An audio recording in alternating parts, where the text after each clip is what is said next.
This is Blue Gold News Now, your spot for current events, campus news, and everything in between.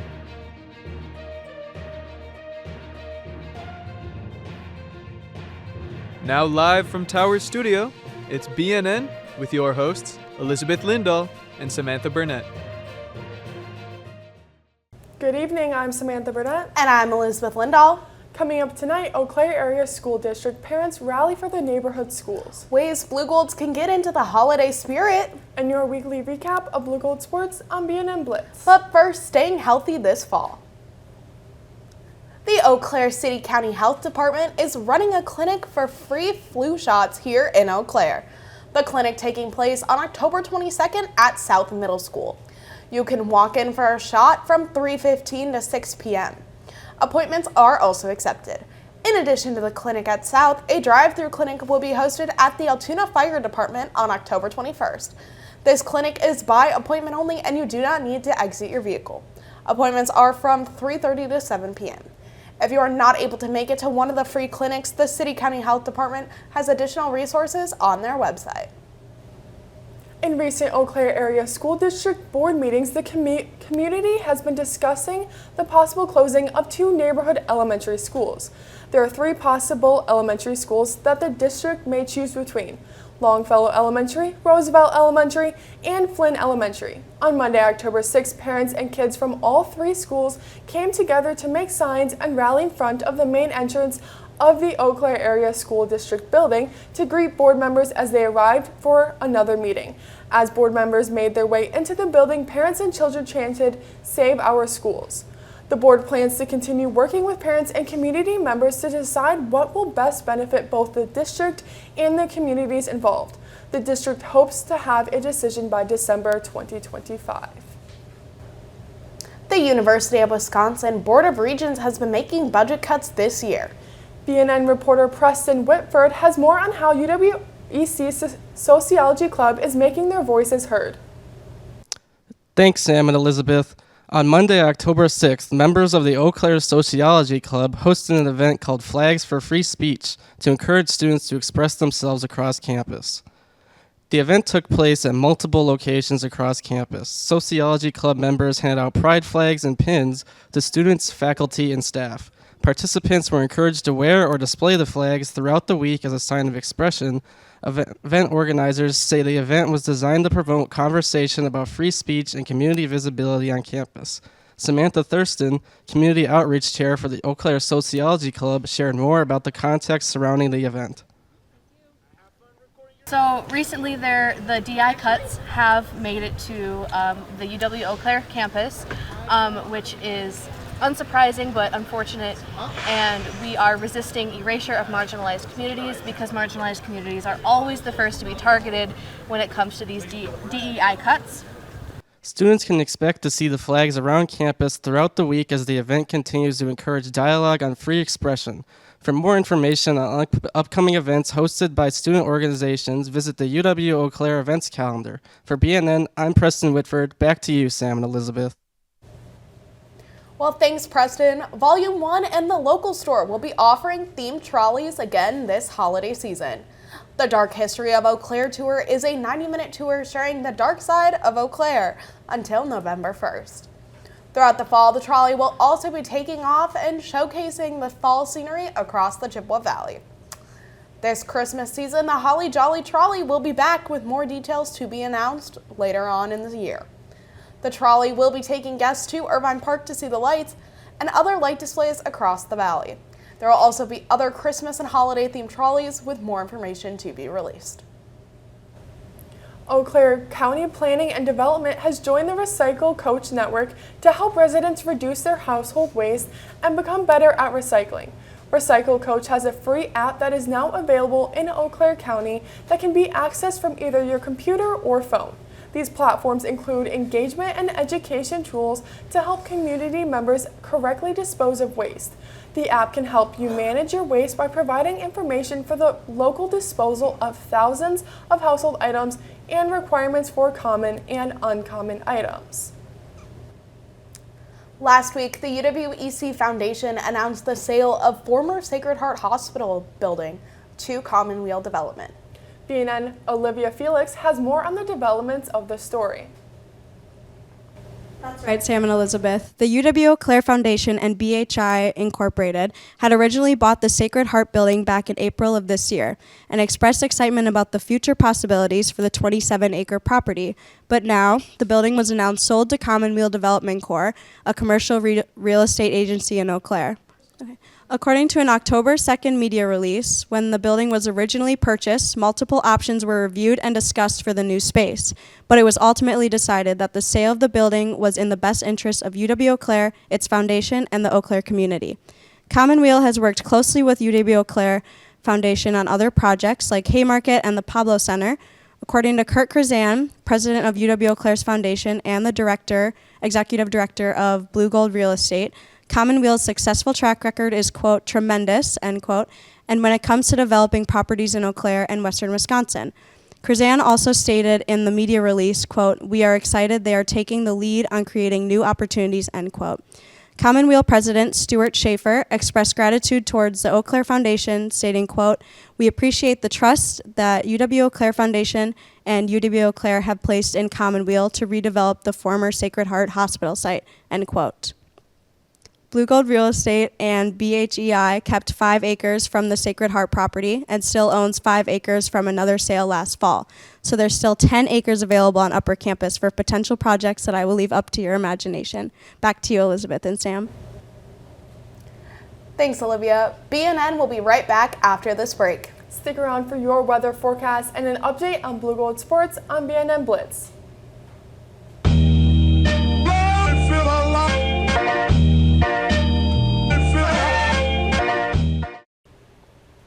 Thank you, Sam and Elizabeth. Good evening. I'm Evan Rosnick, joined by Punxsutawney Phil and the Weather Dog with your weather report tonight. Well, we had a good run. We've had our fun in the sun, but now fall is here and things are starting to cool off. Well, technically fall has already started, but it's now starting to feel like fall, with an average temperature of 56 degrees today. The high was definitely not as high as this weekend, as it was 60 degrees and we had a lower low of 36 degrees.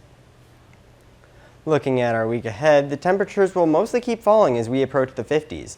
Friday and Saturday will both have highs of 66 degrees. Friday will be mostly sunny with a low of 39 degrees, and Saturday will be partly cloudy with a low of 51 degrees. On Sunday, you can expect to see some afternoon showers as our high reaches a nice 69 degrees and our low is 58 degrees. Things will cool back down later in the week as Monday will have a high of 64 and a low of 41. Tuesday will have a high of 61 and a low of 39, while Wednesday will have a high of 60 and a low of 44. Looking around the region, we can see some cool, crisp temperatures take effect as our days get shorter. The Chippewa Valley is currently sitting below the 50s with a current temperature of 47 in Chippewa Falls and a temperature of 49 in both Eau Claire and Menominee. Lake City and Red Wing, Minnesota are at 51 degrees, while Bloomington and Minneapolis are at 56 degrees. That's all for Weather with Ever. Come back next time to see if the temperature keeps falling like leaves, or if we still have a few days of summer left in store for us. With your BNN Weather, I'm Evan Rosnick. Back to you, Elizabeth and Sam. Thanks, Evan. BNN Blitz is back this week with more Blue Gold Sports updates. Over to you, Marissa and Eli.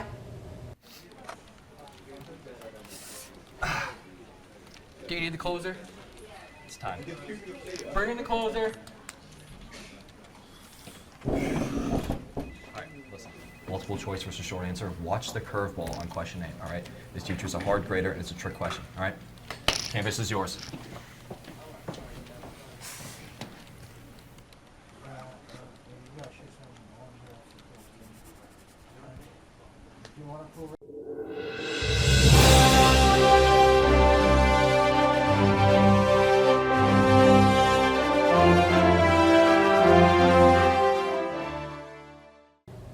Welcome to BNN Blitz. I'm Eli Bennis. And I'm Marissa Day with your weekly recap of Blue Gold sports action. Saturday, October 4th, welcomed the first WIAC action on the year for Blue Gold's men's soccer as they faced the UW Stout Blue Devils at home. The Blue Devils entered the match with just one win on the season, giving them a record of 1-7-3. The Blue Golds were aggressive on their attack early, getting the scoring going with a Tate McDermott goal in the first 6 minutes of the match. In the 38th minute, Oge Enwemwa scored his first goal on the season, giving the Blue Golds a comfortable 2-0 lead. They held this lead going into the second half. Stout was held to just one shot in the first half and had no corner kicks as well. Most of the second half was scoreless until Enwemwa secured his first collegiate brace with an unassisted goal in the 82nd minute. Stout had no answer for the Blue Gold offense and wasn't able to respond, falling 3-0. The Blue Golds haven't lost a regular season home game since October 6th of 2023. On Saturday, Eau Claire football hosted their first WIAC opponent, UW Stout, at Carson Park for the 100th year of homecoming at UW Eau Claire. It was a tough matchup and an age-old rivalry for the Blue Golds, who packed the stands of not only Carson Park Football Stadium, but parts of the next-door baseball bleachers as well. Coach Erickson's team welcomed back football and alumni from many eras of Blue Gold football past as they took on their toughest opponent to date. After a slow start, Eau Claire's defense kept the Blue Golds in the game early, but the Blue Devils struck first with a touchdown late in the first quarter. The Blue Golds opened the second quarter strong, marching downfield and capping the drive with a 2-yard touchdown run from Paxton Rothmeyer to make it 14-7. Shortly after, Satchel Johnson split the uprights from 33 yards out to cut the deficit to 4. But the Blue Devils answered back with a 75-yard drive to close out the half, regaining control at 21-10.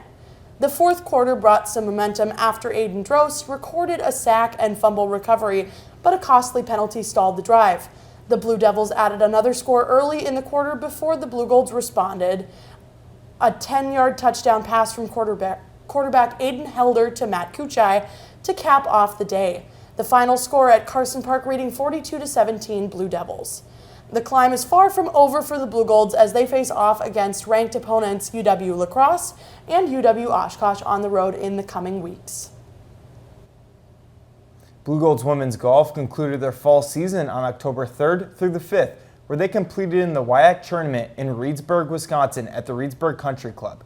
The Blue Golds had a successful first day, shooting a team score of 324 strokes, putting them in third place. The Blue Golds on the second day struggled to replicate their opening round success as they shot 341 strokes, the highest for any team on day 2. A score of 335 strokes on the final day secured the Blue Golds a 6th place finish out of 8 conference teams.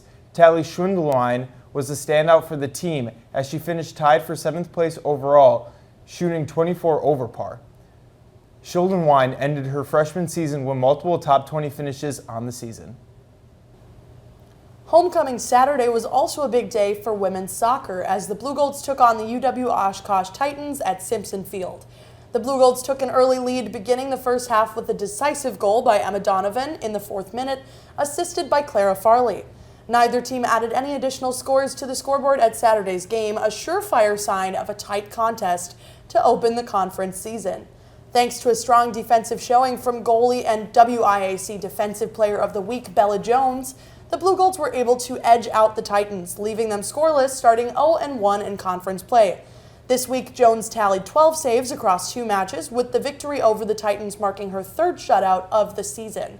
The Blue Golds' record is 2-7-3 overall and 1-0-0 in WIAC conference play, as they look to continue their hot streak. That's all for the world of Blue Gold sports. I'm Eli Bennis. And I'm Marissa Day. Back to you, Sam and Elizabeth.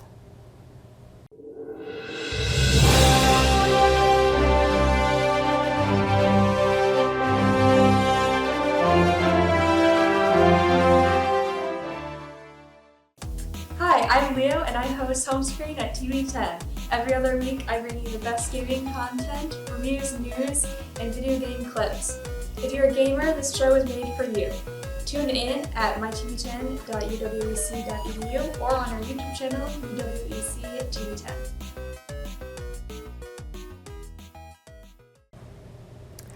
Thanks, Eli and Marissa. That's all that we have for you tonight. Join us next week for your latest news updates and weather. Make sure to check us out on mytv10.uwec.edu and at UWEC TV10 on Instagram, TikTok, and subscribe to our channel on YouTube. I'm Elizabeth Lindahl. And I'm Samantha Burnett. Thank you and good night.